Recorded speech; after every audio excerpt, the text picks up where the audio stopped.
ඔයාලට කොහොමද? හැමෝම හොඳින් ඉන්නව නේද? ඔන්න ඉතින් අදත් ලස්සන බ්ලොග් එකක් අරගෙන මං ආවා. බලමුද ඉතින් අද මගේ දවස ගෙවෙන්නේ කොහොමද කියලා.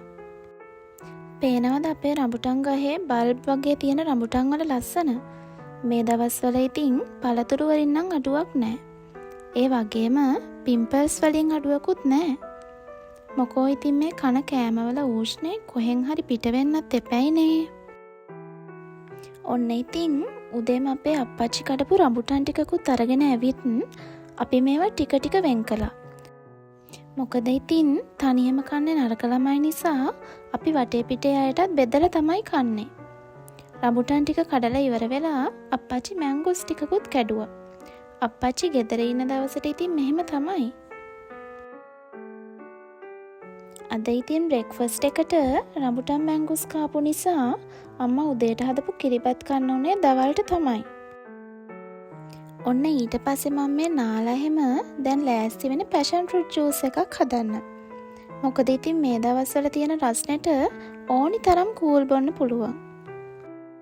ඔයාලගේ පැතිවලත් මේ දවස්වල ගොඩක් රස්නේයිද?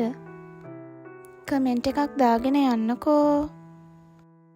මන් දැන් මේ හවස් වෙලා අම්මලට බෝධි පූජාවට ගෙනියන්න මල් ටිකක් කඩා ගන්න එහා ගෙදරට ආවා.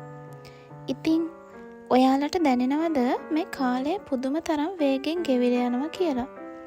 අපි හරිම චූටි කාලයක් ඉඳලා යන්න මේ ලෝකෙට ඇවිත් තියෙන්නේ.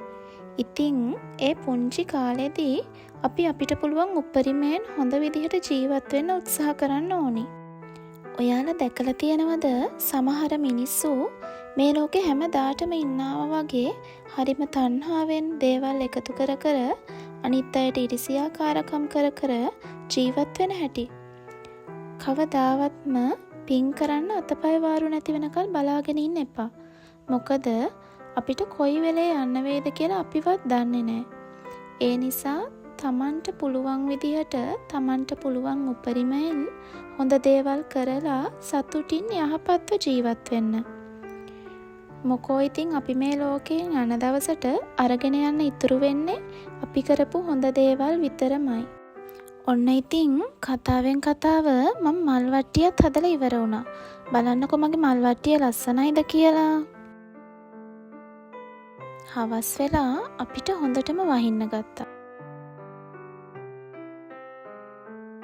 බලන්නකෝ ඉතින් අපේ මිරිස් ගස් ටිකට නම් අලුත් පණක් ඇවිල්ලා වගේ. ඔන්න හවස අම්මා හදපු පැටිස් එකකුත් කාලා වොෂ් එකක් එහෙම දාගෙන මම මේ ලෑස්ති වෙන්නේ බුදු පහන තියන්න.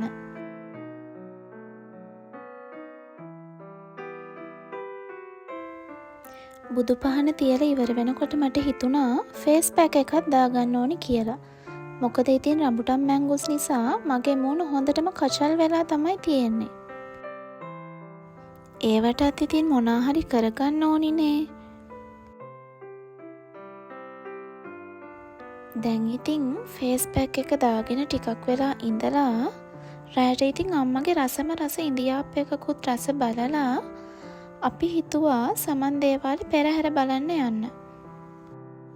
එන්නකෝ ඉතින් ඔයාලත් අපිත් එක්ක පෙරහැර බලන්න යන්න. ඔයාලා දන්නවද දඹදෙණි යුගයේදී ආර්ය කාමදේව කියන ඇමතිවරයා මැණික් ගරන්න බලාගෙන රත්නපුරට ඇවිල්ලා තියෙනවා. ඒ වෙලාවේදී එයාට වටිනා මැණික් තියෙන පතරක් හම්බුනොත් සමන් දෙවියන් වෙනුවෙන් දේවාලයක් හදලා පිළිමයක් තැන්පත් කරන්න උණු පොරොන්දුවක් මත තමයි මේ සමන් දේවාලය ඉදි කරලා තියෙන්නේ. එහෙම තමයි ජනප්‍රවාදය කියන්නේ. ඒත් ඉතින් පෘතුගීසි ආක්‍රමණ කාලයේදී මේ ඔක්කොම යාලා විනාශ කරලා පෘතුගීසි බලකොටුවකුයි පල්ලියකුයි නිර්මාණය කරලා තියෙනවා. ඊට පස්සේ කාලයත් එක්ක කීර්තිශ්‍රී රාජසිංහ රජතුමාගේ කාලයේදී පෘතුගීසීන් නිර්මාණය කරපු බලකොටුවයි පල්ලියයි සහ මුලින්ම විනාශ කරලා ආයමයි රජතුමා සුමන සමන් දේවාලය ප්‍රතිනිර්මාණය කළා කියලා තමයි ජනප්‍රවාදයේ සඳහන් වෙන්නේ.